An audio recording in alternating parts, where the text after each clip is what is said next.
Square, brought to you by Silver Wolf TV, and of course, you know my lovely co-host, Mrs. K. Hey, everybody. And man, we want to really get into something, man, that Mrs. K brought to my attention, man, and I'm in 100% support of her and how she feels about this, because I noticed something and I brought something to her attention earlier, and that I think all women should have a heads up about this, that is against the whole Roe v. Wade thing, right? One of the things where they say the definition of rape is, like, real quick, Mrs. Kate, punch up this and say what does the definition of rape by the general understanding is? What does it say? Well, the crime typically committed by a man forcing another person to have sexual intercourse with the offender against their will. Against their will.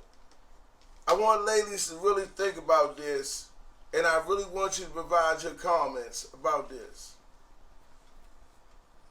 For all the ladies who want to protect their right to choose, right? This is for you. Because the state governments, as well as the federal government, is forcing you to do something against your will.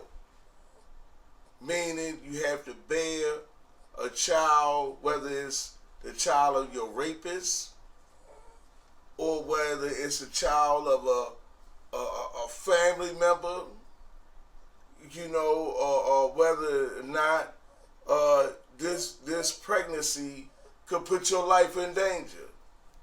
So I say this: go press charges against each and every person, every man, every senator, every congressman, right? Everyone who upholds this, go press charges against them. They are causing you to do something involving your sexual organs against your will. It is no different from a man holding you down and forcing himself upon you. Mrs. K, how do you feel about that? Well, I feel the same. I feel like every woman should have a choice in what they want to do with their body, and whether or not they want to go forth and, birthing a child or not. Far as taking these pills to alleviate the pregnancy or whatever, I feel like that should be one's own opinion and choice, not to be made by, especially not a man. I agree. There is not one man out here that was made to deliver a child, to carry a child. So I feel like you have no right as a man, period, to, and like you say, it's a few people out here that had health problems that could have been harmful, deathful to them, and they needed to get an abortion.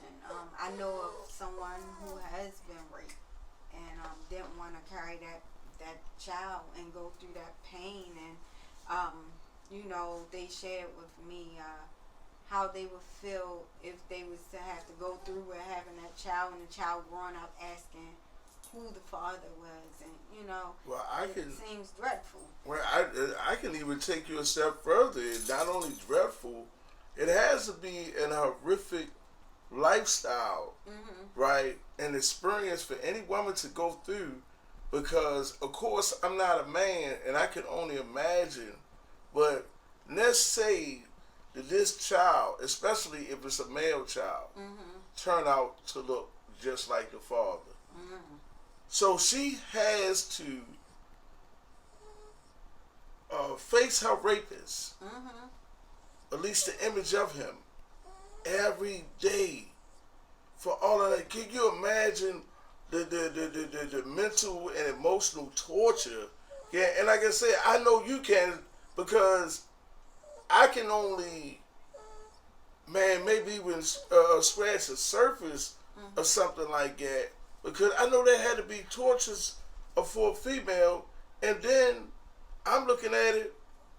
Okay, what about the safety of the child?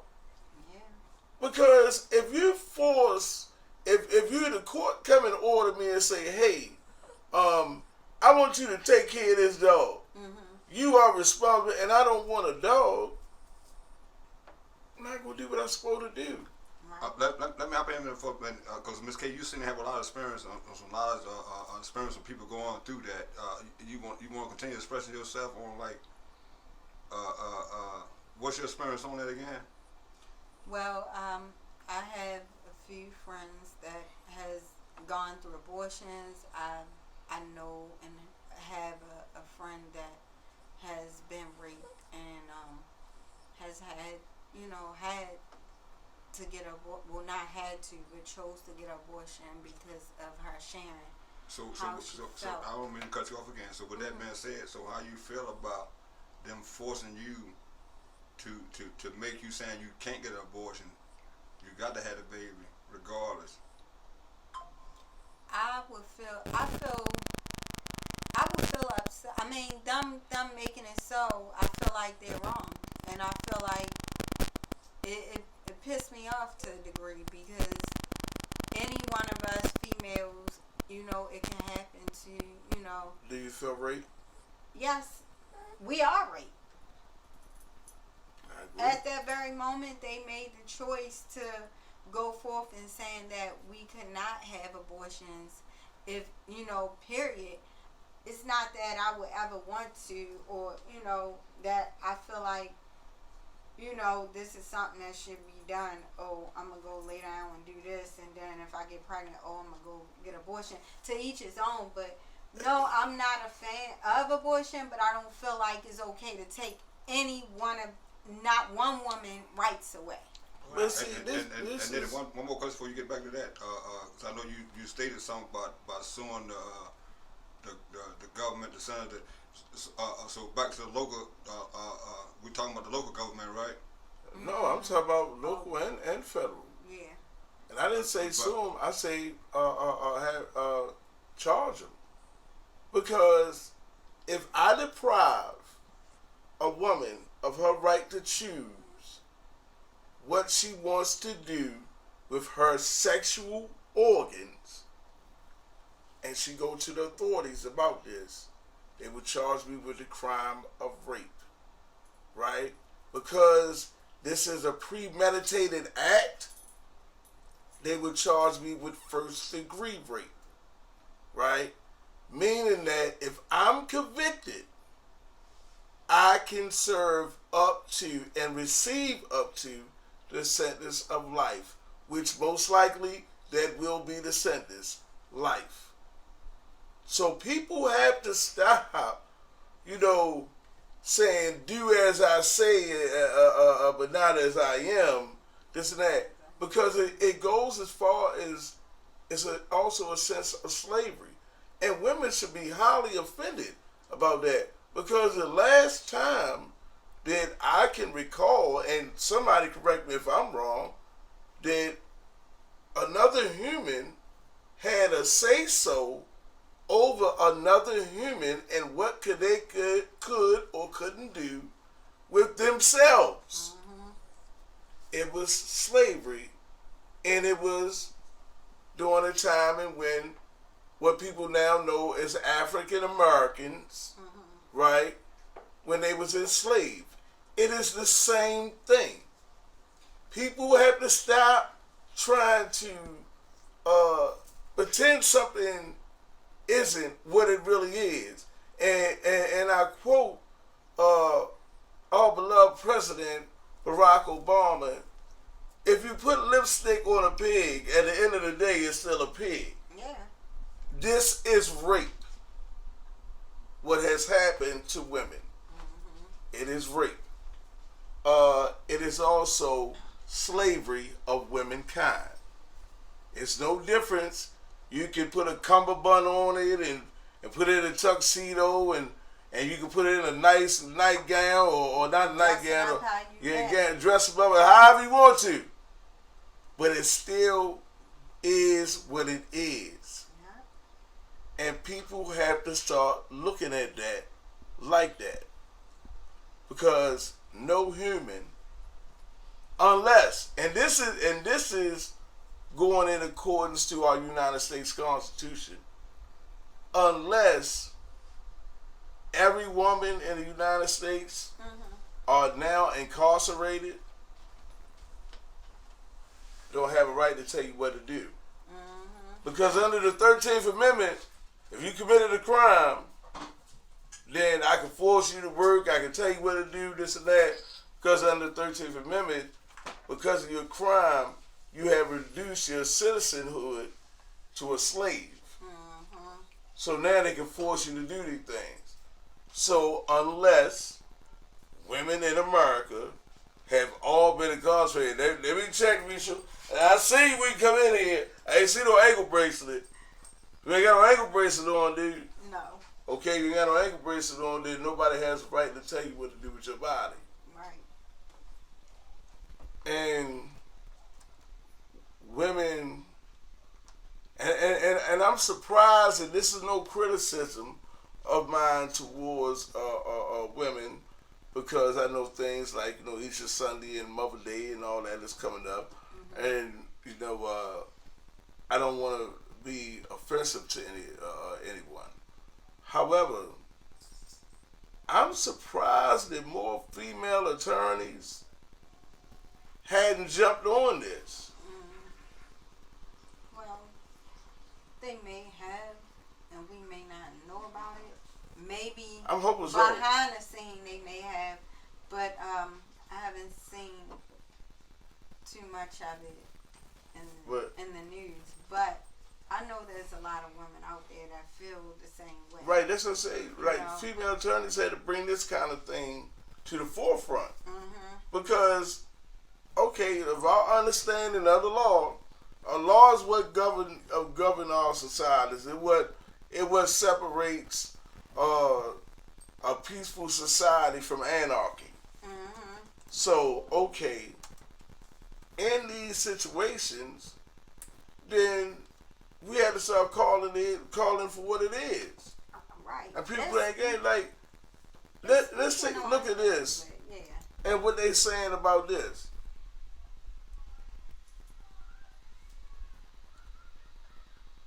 Wait a minute. I'm sorry. 1 second.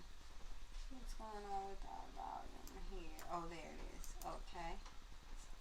Sorry. This case about that. brought by a group of anti-abortion doctors that claim mifepristone is a danger to women. I want you to listen to how Erin Hawley described things after the oral argument. She's a senior counsel arguing against mifepristone. Without question, the FDA's actions have made taking chemical abortion drugs less safe. Today, I argued before the United States Supreme Court on behalf of doctors and medical associations who have witnessed these harms firsthand. The FDA violated federal law and its duty to keep women safe. Alexis, has your organization or healthcare providers that you work with documented any persistent or dangerous side effects of mifepristone? No, Josh. And look, I mean, the reality is that we know through multiple studies that the FDA has conducted and been privy to that mifepristone has been used safely and effectively by over 5 million people in the United States alone for over 20 years. 70% of Planned Parenthood patients choose to use mifepristone for their abortion care. And I think what I happened to be in the courtroom today, which was an incredible honor to hear the argument and also to really see how much the justices were struggling with the very hypothetical nature of the plaintiff's argument for standing and how that would balance with a remedy that would, in essence, affect all people across the country, not just in states where abortion bans are currently restricting access to mifepristone, but in states like New York and California and Illinois, that many people across the entire country have come to rely on medication abortion for their health care. And I think it was very, very surprising, even now, and jarring, quite frankly, to hear the plaintiff's attorney tried to make an argument once again that her plaintiffs would be subject to a harm when in fact it is the. So that's a pill they deem unsafe for abortions? Yeah, well, some you have your yay and nays about it. Some is saying they feel that it's a danger, and okay, so you have some saying it's okay because it's been taken for years, but for now, and then you have some that's saying no. Now, I'm wondering if the thing is, if they feel that it's danger, far as people going out and just saying, hey, I'm going to go have sex unprotected, get pregnant, I'm going to go and keep, you know, because I can go to the clinic and get this pill and keep having abortion. Could it do harm to your body sometime later? Or, you know, I don't know why they're saying it's unsafe. But I feel like the right still shouldn't be taken away from a woman to, you know, do so. You know. I would like to do this. You know how we do, and it's not on you. I'm talking about the subject itself. When we say somebody is bullshitting, I call bullshit on them, right? For this simple reason. They're trying to even infringe on now I want to say the pill. However, was they infringing before this law was passed? Was anybody screaming, hey, it's unsafe before this law was passed? The only reason why they're screaming that it's unsafe, the pill might be unsafe, because it haven't been for the last 20 years. Well, I haven't heard anything right. about you haven't heard, and you wouldn't. Unsafe then. Right, and the reason why you haven't, because it haven't been being said. The reason why they're screaming that it's unsafe now, because it's an abortion pill, and they believe that saying that this this particular pill is unsafe, it strengthens their position. You know, so this is why, and that's why I say it's such a crock of BS. You know, don't wait until you see somebody grass every day. You walk past somebody's yard, their grass is high. But now that everybody else's grass is cut, now you decide to say something. Man, that grass always high, man. You ain't say nothing before. If you didn't say anything before, it's like people jumping on a bandwagon to strengthen their position. And a lot of times, it ain't about the human being that's involved. It's about these big drug companies. They beefing. One trying to block the other one out, and the other one trying to make more money, get more greedy, this and that, and this and that. And it's not about the person. It's about money. It's about them. It's about their greed. That's why I say, man, we have to call BS on that. If it wasn't, with this law about y'all rights, and with, like I said, I like to apologize on behalf of men, right, to y'all for that. But when y'all lost that right, like I said, almost 20 years. But this been going on for 2 years now. Y'all lost that right? Okay. Wasn't nobody saying nothing, 5 years ago, right? So they can't sit down there and act like they straddling the fence, talking about they being sympathetic. They understand, because they don't. Like you said something I really loved on one time on one of the shows, and what you said was, Men need to learn how to stay in a man's place. They do. A Those man, that step out of yes, their place, they do. Especially has, when it comes to being a female. that shouldn't has even no been right. something voted on by a man. You A have man no shouldn't right even had the right to speak on that. at all, And like I said, I apologize on behalf, but and vice uh, versa. we have to cut this time, but I promise we're going to come back to this because this is an important issue. And ladies, we would love to hear your comments on this and what your theory is on this, right? Please put it in your comments. We read them all, right? Until next time, man, we like to go. We have peace on behalf of Silver Wolf TV, my co-host, Mrs. K. Of course, you know me, OG Frank Nitty. Man, y'all take care of yourself. Until next time. Till next time. Peace.